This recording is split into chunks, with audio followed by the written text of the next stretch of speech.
সামনের জরাজীর্ণ এই বাড়িটি ছিল এক সময়ের রাজপ্রাসাদ। এখান থেকে পরিচালনা করা হতো ভারতের আসাম, খাসিয়া সহ বাংলাদেশের রংপুর, কুলাউড়া ইত্যাদি অঞ্চল। রাজপ্রাসাদের সামনে এই বারান্দায় বসে রানীর নির্দেশে গোলাকৃত বেদিতে প্রতি বছর নৃশংসভাবে নরবলি দেওয়া হতো। মানে নরবলি দিত, মানে জবাই করতে, হ্যাঁ জবাই করতে বলতে নরবলি, আগের বলে নরবলি বলি। দর্শক বন্ধুরা, লাশ কাটার পরে ওই যে এক জায়গা রয়েছে, এখানে নরবলি দেওয়ার পরে এই জায়গায় নিয়ে এসে লাশকে ফেলে দেওয়া হতো। পরবর্তীতে এদিকে একটি কুয়া ছিল, এদিকে চলে যেত। আর শুনেছি ওই যে কেয়ারটেকার রয়েছেন, উনি বলেছেন যে রানী এই গেট দিয়ে প্রবেশ করতেন এবং এখানে এসে গোসল করতেন। গোসল করে কিন্তু এখানে যে তুলসী গাছ ছিল এখানে পূজা করতেন। পূজা শেষে ওই যে গোর রয়েছে এইখানে বসে কিন্তু অর্ডার দিতেন। তারপরে কিন্তু নরবলি শেষে উনি ওই দিকের গেটে চলে যেতেন। এই যে জৈন্তা রাজ্যটি আসলে আপনি বলেছেন আসাম, খাসিয়া বা মেঘালয় এই এলাকা জুড়ে বা বাংলাদেশের যে কতটুকু জেলা জুড়ে ছিল এই রাজ্যের ক্ষমতা, বা মানে রংপুর জেলা পর্যন্ত? রংপুর থেকে শুরু করে এদিকে নওগাঁ পর্যন্ত। জৈন্তিয়া বাংলাদেশের একটি প্রাচীন রাজ্য। এই রাজ্যটি বিশ্বের সর্বপ্রথম নারী রাজ্য হিসেবে ধারণা করা হয়। হিন্দুদের প্রাচীন গ্রন্থাদিতে সিলেটের লাউড ও গৌড় রাজ্যের উল্লেখ না থাকলেও প্রতিটি গ্রন্থে জৈন্তিয়া বা জয়ন্তিয়ার উল্লেখ আছে। জৈন্তিয়ার রয়েছে নিজস্ব সমৃদ্ধ ইতিহাস, ঐতিহ্য, সাহিত্য, সংস্কৃতি, কৃষ্টি, কালচার। কালের বিবর্তনে ক্রমশ পরিবর্তন হয়ে আজ বিলুপ্তির পথে। সিলেট শহর থেকে জাফলং যাবার পথে রাস্তার মধ্যখানে ব্যতিক্রমী একটি গড় দেখতে পাওয়া যায়। এই গড়টি হচ্ছে প্রাচীন জৈন্তিয়া রাজ্যের একটি অংশ। এখান থেকে আরও একটু সামনে দূর এগিয়ে গেলে জৈন্তিয়া বাজার অবস্থিত। বাজারের ডান দিকে প্রবেশ করলেই পেয়ে যাবেন ইতিহাস ঐতিহ্য ঘেরা জৈন্তিয়া রাজবাড়ি। এখানে প্রবেশের পর কয়েকটি মেগালিটিক পাথর দেখতে পাবেন, যা অদ্ভুত আকৃতির, যা বাংলাদেশের কোনো জায়গায় নেই। এই পাথর হচ্ছে স্মারক স্বরূপ। একটি রাজ্য দখলের পর একটি পাথর গাঁথা হয় স্মারক চিহ্ন হিসেবে। সিলেট থেকে জাফলং যাবার পথে জৈন্তিয়া বাজারের একদমই সন্নিকটে অবস্থিত এই জৈন্তিয়া বাড়িটি অবশ্যই ভ্রমণ করে যাবেন জাফলং যাবার সময়। আজ শুক্রবার ছুটির দিন হওয়ায় অনেক দর্শনার্থীরা এই জায়গায় এসেছেন ঘোরার জন্য। আপনারা দেখতে পাচ্ছেন এই সামনে অনেক দর্শনার্থীরা রয়েছেন। আসসালামু আলাইকুম। দূরের এবং কাছের দেশ বিদেশ থেকে যে জায়গাতে দেখছেন, আপনাদের সবাইকে আমাদের ট্রাভেলিং চ্যানেল টুরিস্টার্সে জানাচ্ছি সুস্বাগতম, প্রীতি এবং শুভেচ্ছা। সুপ্রিয় দর্শক বন্ধুরা, আমি এই মুহূর্তে রয়েছি জৈন্তিয়া বাজারে। আমার সামনের দিকে হচ্ছে সিলেট, পিছনে হচ্ছে জাফলং রোড। আর জাফলং রোডে যাবার সময় কিন্তু ডান দিকে কিন্তু প্রবেশ করলে এই রোডটি হচ্ছে জৈন্তিয়া রাজার বাড়ি। আপনারা দেখতে পাচ্ছেন আমার পিছনে হচ্ছে জৈন্তিয়া রাজার বাড়ি। এটি হচ্ছে সিলেটের 1 নম্বর স্থানে রয়েছে, প্রত্নতাত্ত্বিক নিদর্শনের মধ্যে প্রথম লিস্টে রয়েছে।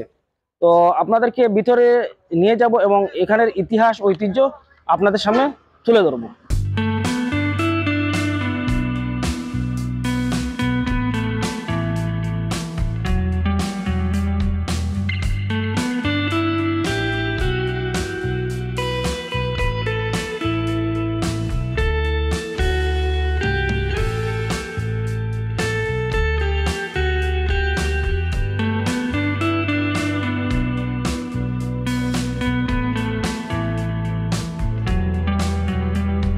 দর্শক বন্ধুরা, আমি এই মুহূর্তে রয়েছি জৈন্তিয়া রাজার বাড়ি। এটি হচ্ছে সিলেটের অত্যন্ত প্রাচীন কিন্তু প্রত্নতাত্ত্বিক নিদর্শনের মধ্যে রয়েছে। এটি 1 নম্বর স্থানে। এখানে যিনি কেয়ারটেকার রয়েছেন, আমি ওনার সাথে কথা বলবো এবং জানতে চাইবো এই জায়গা বিষয়ে। অনেক ইতিহাস, হিস্ট্রি রয়েছে। আসলে মূল যে কাহিনীগুলো রয়েছে এই দাদা কেয়ারটেকার যিনি আছেন উনি বলবেন। দাদা, আপনার কাছ থেকে জানতে চাই যে এই যে জায়গাটি আছে এটা কি, একটু এদিকে আসেন। এটা হইলো যারা অপরাধী তাদের শাস্তি দিত এখানে। এখানে তারা মানুষ ওটাকে মানে নরবলি দিত, মানে জবাই করতে, হ্যাঁ জবাই করতে বলতে নরবলি, আগের বলে নরবলি বলি দিয়া রক্তটা এদিকে যাইতো, বডি গুলা ফেলে দিত ওই কুয়াত। আচ্ছা, কুয়াতে ফেলে দিলে এটা নদীর লোকে চলে যাইতো, বুঝছেন? এদিকে রক্ত যাইতো, রক্ত গিয়ে এরপরে এখানে তোলা পড়তো, বডিটা এখানে ফেলে দিত, এরপরে এই বডিটা চলে যেত নদীর, এবার নদীতে হিমালয় নদীতে পড়তো। এরপরে রানী ওইখানে যাইতো।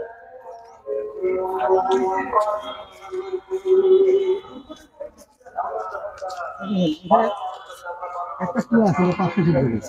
কি আছে, কি ছিল এখানে? কুয়া কুয়া এই তো কুয়া। কুয়া, আচ্ছা এই কুয়াটার পানিটা দিয়ে রানী গোসল করতো। আচ্ছা এখানে তুলসী পূজা করতো, তুলসী পূজা করিয়া কিন্তু তুলসীর বেদি ওইটা পূজা করিয়া ওইখানে যেত।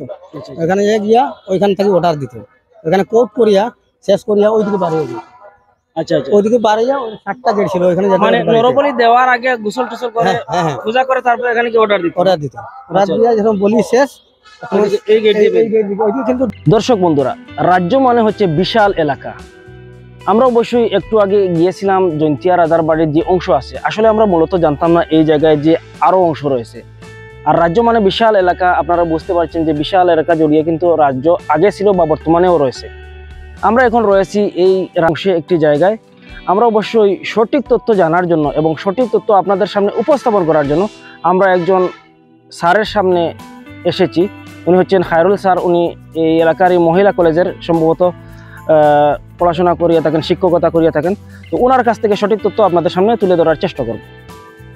আমি মোহাম্মদ খায়রুল ইসলাম, সহকারী অধ্যাপক ইমরান আহমদ সরকারি মহিলা কলেজ, জৈন্তাপুর। ইতিহাসটা অনেক প্রাচীন এবং কোনো জায়গায় পূর্ণাঙ্গভাবে কেন ছিটেফুটো ভালো করে পুস্তকে নাই। ইদানিং কিছু বই বের হচ্ছে। এটা পণ্ডর আর গৌড় জয়ন্তক যখন ছিল সেই প্রাগৈতিহাসিক যুগ থেকে অদ্যাবধি এই জৈন্তা রাজ্যের ইতিহাসটা তুলে ধরতে হলে বিশাল পরিসর। আমি এখন যেখানে দাঁড়িয়ে আছি জৈন্তা রাজ্যের একটা অংশের শেষ সেনাপতি ফতেখার উপদেষ্টা কাশেম শাহ, উনার মাজারের সামনে দাঁড়িয়ে আছে, উনার বাড়ির সামনেই দাঁড়িয়ে আছে। আমার ঠিক পাশেই ছিল জৈন্তাপুরের প্রথম মসজিদ, যে মসজিদটা আপনারা এখান থেকে দেখতে পাচ্ছেন যে বড়দেউল নামে একটা দেউল আছে, যেখানে রাজ্যের কোনো বিশেষ কারণে যদি প্রয়োজন হতো তাহলে ঘণ্টার ধ্বনি দেওয়া হতো এবং এখানে প্রজা সাধারণ জড়ো হতো। ওইখানে দেবতা ছিল। আজান দেওয়ার সময় দেবতা পড়ে যায়, এই ধরনের একটা মিথ্যা অপবাদ দিয়ে এই মসজিদটা এখান থেকে তুলে নেওয়া হয়েছে। তুলে নিয়ে এখান থেকে প্রায় 1 কিলোমিটার দূরে স্থাপন করা হয়েছে। আর এই কারণে এই ফতেখাকে হত্যা করা হয়েছে। এই এটা একবার শেষ পর্যায়ে এখানে 23 জন রাজা রাজত্ব করে গেছেন, খাসিয়া রাজা, হিন্দু রাজা। এখান থেকে আমাদের রংপুর অবধি, রংপুর আর এদিকে নওগাঁ পর্যন্ত বিস্তৃত ছিল। বিশাল এলাকা জুড়ে জৈন্তা রাজ্য অবস্থান। এটা ছোট করে বলার কোনো অবকাশই নেই, এটা বিশাল পরিসর। আচ্ছা স্যার, আমি আপনার কাছ থেকে একটা বিষয় জানতে চাই। এই যে রাজ্যকাল বা সময়কাল যদি কত বছর আগে ছিল, এটি যদি সঠিক বলতে পারতেন বা আনুমানিক ধারণা দিতেন তাহলে ভালো হতো। আমরা যতটুকু জানা যায় আর কি, খ্রিস্টপূর্ব 600 অব্দ থেকে শুরু করে 1835-এর 17 মার্চ পর্যন্ত জৈন্তা রাজ্য ছিল। জৈন্তা রাজ্য কখনোই মুঘলের আয়ত্তে ছিল না, মুঘল কখনো দখল করতে পারে না, ইংরেজরা পারে নাই। পরবর্তীতে সুকৌশলে শেষ রাজা রাজেন্দ্র সিংকে মুরারি চাঁদের বাড়িতে বন্দি দশা অবস্থায় এই রাজ্যের গোড়াপত্তন হয় 1835-এর 17 মার্চে। এর আগ পর্যন্ত একটা স্বাধীন সার্বভৌম রাজ্য ছিল। আচ্ছা, আরেকটা জিনিস স্যার, আমরা যে জৈন্তাপুর উপজেলা যে নামটা শুনি এখানে, এই জৈন্তাপুর উপজেলার নামের সাথে যে এই জৈন্তা রাজবাড়ির কি সম্পর্ক আছে সেই বিষয়টা যদি একটু বলতেন। আসলে জৈন্তা উপজেলা একটা খণ্ড অংশ। জৈন্তা, গোয়েনঘাট, কানাইঘাট এবং কোম্পানিগঞ্জের কিছু অংশ, আর ওইদিকে নর্থিয়াং, ইন্ডিয়ার নর্থিয়াং, মেঘালয়, আসাম থেকে শুরু করে এই পুরো অঞ্চলটাই ছিল জৈন্তা রাজ্যের অন্তর্গত। আমরা আসলে অনেকেই মনে করি শুধু জৈন্তা উপজেলাটাই একটা বিষয়। আমি আগেই বলেছিলাম 15 আর গৌড় জয়ন্তক সেই যুগ থেকে শুরু করে একটা বিশাল একটা রাজ্য। এই রাজ্যের অনেক ঐতিহাসিক নিদর্শন আছে, যেমন মনোলিথ পাথরগুলা। এই পাথরগুলা এক একটা রাজ্য দখল করলে এক একটা স্থাপনা তৈরি করা হতো। আপনারা যদি নটিয়াং যান, আমার কাছে ফুটেজ আছে, সেখানে বিশাল পরিসরে এই মনোলিথ পাথরগুলো সাজানো আছে। অর্থাৎ কত বিশাল রাজ্য দখল করেছে জনতা রাজ্য, তার কোনো ইয়ত্তা নেই। মানে এই পাথরগুলা মানে ইয়ে করা হইতো, মানে এক একটা স্থান দখল করার পর এক একটা পাথর এক একটা স্থাপন করা হতো। স্মারক এরকম হিসাবে স্মারক হিসাবে চিহ্নিত করা মানে হতো। এই রাজ্যটা কতটুকু বিশালতা অর্জন অর্জন, হ্যাঁ, একটা ছিল। আচ্ছা, আরেকটা জিনিস, ইরাবতী বা জৈন্তা এইগুলা ফাউল একটা জিনিস। এরা বলতে কোনো এই রাজ্যের কোনো অংশই নেই। শেষ রাজা রাজেন্দ্র সিংহের নাতনি হচ্ছে ইরা দেবী। ইরা দেবী ইতিহাসের কেউ না। মানে ইতিহাসে আপনি বলতেছেন এই ইতিহাসের মধ্যে এগুলা নাই? না না না না না না, উনি শেষ রাজার এক বংশধর। উনি শিলংয়ে অবস্থান করছেন। আরো একটা জিনিস আছে যে জৈন্তা রানী নামে মোটামুটি জন্তেশ্বরী, হ্যাঁ, জৈন্তেশ্বরী, হ্যাঁ। উনি কি ছিলেন? জন্তেশ্বরী অরিজিনালি একজন দেবী, দেবী ছিলেন। দেবী। এই জন্তেশ্বরী আমরা আপনার যেটা দেখে আসছেন, অনেকেই বলে এটাই জন্তেশ্বরী বাড়ি। আসলে জন্তেশ্বরী বাড়ি না। জন্তেশ্বরী বাড়িটা হচ্ছে নর্থিয়াং, এবং এখনো অবস্থান আছে মানে এটা মেঘালয়। মেঘালয়ে, নর্থিয়াং এর মেঘালয়ে বিশাল পরিসরে 4টা গেট আছে, প্রায় 2তলা সমান সিঁড়ি দিয়ে উপরে উঠতে হয়। এরপরে বিশাল অবকাঠামো নিয়ে তৈরি করা, এবং ওইখানে এখনো জন্তেশ্বরী যে দেবীটা, সেই দেবী এখনো স্থাপন করা আছে, এবং একটা পিতলের এন্টার ফুটেজও আমার কাছে আছে। এবং সেই দেবীর সামনে অষ্টমী রাত্রে পাটাকে বলি দেওয়া হয়। পাটাকে বলি দেওয়া হয়। কিন্তু আমি এইখানে একজন যারা যে ছিল উনি আমাদেরকে বলছিলেন, একটা জায়গা দেখে বলছিলেন যে এইখানে নরবলি দেওয়া হতো বা শাস্তি দেওয়া হতো ওই জায়গাতে। মানে ওই সময়ে ইরাবতী যেটা বলছে আর কি, বা জৈন্তাশ্বরী, ওই সময়ে মানে এখানে শাস্তি দেওয়া হতো, ওই জায়গাতে বলি দেওয়া হতো। এই বিষয়টা আপনি যদি একটু ক্লিয়ার করেন। আসলে হীরাবতী বা হীরা দেবী বলতে যে জিনিস, উনি এইরকমই কিছু বলছেন। না, আমি একটু ক্লিয়ার করি।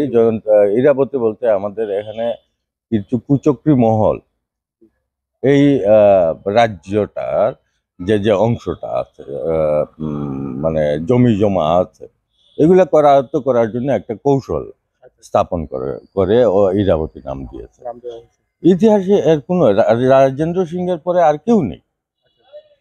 রাজেন্দ্র সিংহ শেষ রাজা।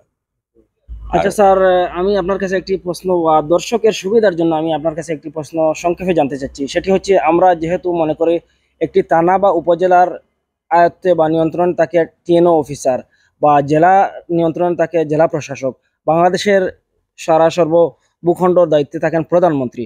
এই যে জৈন্তা রাজ্যটি, আসলে আপনি বলেছেন আসাম, খাসিয়া বা মেঘালয় এই এলাকা জুড়ে, বা বাংলাদেশের যে কতটুকু জেলা জুড়ে ছিল এই রাজ্যের ক্ষমতা বা জৈন্তিয়া রাজ্যের ক্ষমতা, একটু যদি সংক্ষেপে বলতেন তাহলে দর্শক বন্ধুরা বুঝতে পারতেন। রংপুর জেলা পর্যন্ত এখান থেকে রংপুর থেকে শুরু করে এদিকে নওগাঁ পর্যন্ত তাহলে বিশাল এলাকা। একে বেঁকে গেছে অবশ্য অনেক। যেমন কুলাউড়া আমাদের জৈন্তা রাজ্যের অংশ ছিল, আবার কিছু কিছু যেমন জকিগঞ্জ এটা আবার ছিল না। এরকম করে ম্যাপটা একদম আলাদা হবে, কেটে তৈরি করা আলাদা ম্যাপ।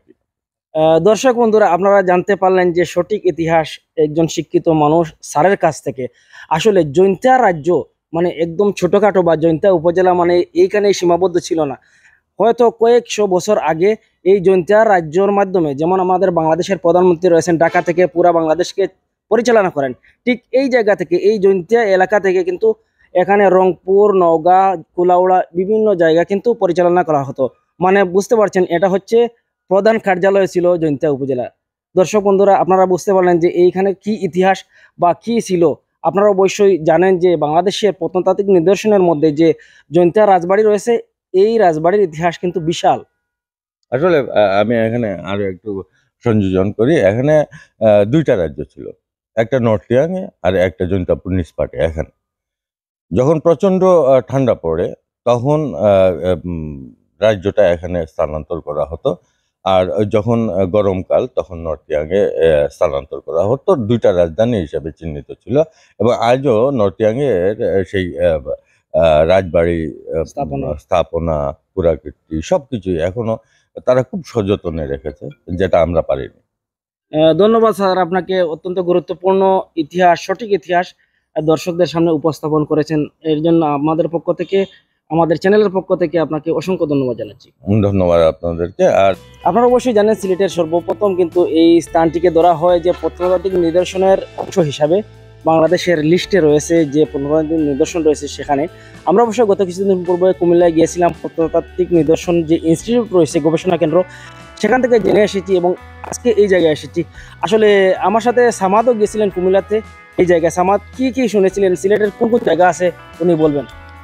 জি, আমি যে কুমিল্লা যে আমাদের বাংলাদেশের সবচেয়ে বড় যে গবেষণা কেন্দ্র, ওনারা বলেছেন যে এই যে আমাদের জৈন্তা রাজবাড়ি আছে, এটা আমাদের সিলেটের সর্বপ্রথম প্রত্নতাত্ত্বিক নিদর্শন। আর আরো আছে আমাদের বিয়ানীবাজারে আছে, আর জকিগঞ্জে একটা মসজিদ আছে, জমিদার বাড়ি আছে। দর্শক বন্ধুরা, আপনারা দেখছেন আমার পিছনেই হচ্ছে আরো একটি নিদর্শন, সেটি হচ্ছে জৈন্তিয়া রাজবাড়ির অংশ। সেটি কিন্তু 7 তলার মতো ছিল, এটা ভেঙে গেছে ভূমিকম্পের কারণে। তো যাই হোক দর্শক বন্ধুরা, আপনাদেরকে আজকে দেখালাম জৈন্তিয়া রাজার রাজ্য বা এলাকার যে নিদর্শনগুলো রয়েছে বা প্রত্নতাত্ত্বিক নিদর্শনের মধ্যে যে অংশগুলো রয়েছে সিলেটের 1 নম্বর স্থানে, সেই অংশগুলো আপনারা দেখলেন। আজকে তাহলে এখান থেকে বিদায় নিতে হচ্ছে। ভবিষ্যতে এইরকম দর্শনীয় স্থান, ইতিহাস, ঐতিহ্যে ঘেরা জায়গা আপনাদের সামনে তুলে ধরার চেষ্টা করব।